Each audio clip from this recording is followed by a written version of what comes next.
I did want to talk about this, and as I sit here waiting for FedEx to redeliver it, it is the perfect time. This is a reduction print that I put up for critique. I called it Fioletovaya, although in hindsight I probably should have called it Fioletovaya. Reduction prints are really interesting, and they're a pain in the ass to do. So in contrast to this print, which was a single block of lino cut that I printed once using black ink, reduction prints use a slightly different process. You start out by only carving the areas that you want to remain clear of ink, and then you print in your lightest color. In my case, this was yellow. And then you carve out all the areas you want to remain that color and print again. So in my case, I went over the yellow with red, and I had carved out all the areas that I wanted to stay yellow. I repeated this process with purple and then with black. One of the things you'll notice down here are these little holes. That's called your registration. And you set that up with a piece of like cardstock material that you fit directly against your block so that every time you print, everything is going down directly on top of it. But why did I specifically pick this as my subject matter? Well, that would be because of this lovely article by Mariana Muravyeva. She wears a lot of hats, but it seems like she is a Russian law historian in a sense. And she compiled a database of rapes, abductions, and forcible remarriages of women between 1600 and 1800 in Russia. Her conclusion was very interesting.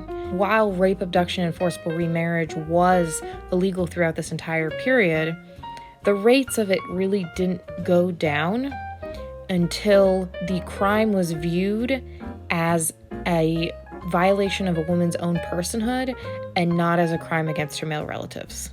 And I have found that this is an excellent rebuttal against people, mostly men, who believe that law and order is the only thing that keeps women safe.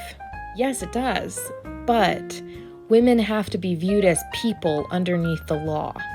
The conception of these women within the Orthodox Church was also very interesting because they viewed consent as a fundamental part of a marriage contract.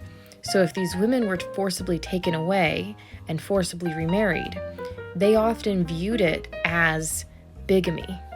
So really, if the women did not physically fight hard enough against their rape, abduction, possibly at knife point or what have you, they were complicit in it. And if they were recovered, they were then flogged for bigamy. I have seen other sources besides Muravyeva's that kind of call into question how they viewed the status of the woman's soul.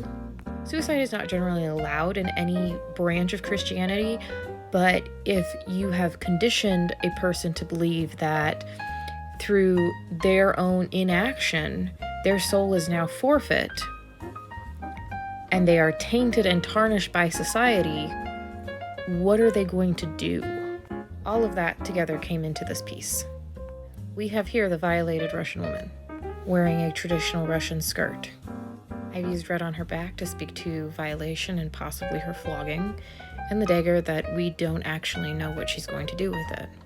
But it was very important to me that I incorporate the color purple into this piece, because if you say in Russian that you are violent about something, you are saying you don't give a damn about it.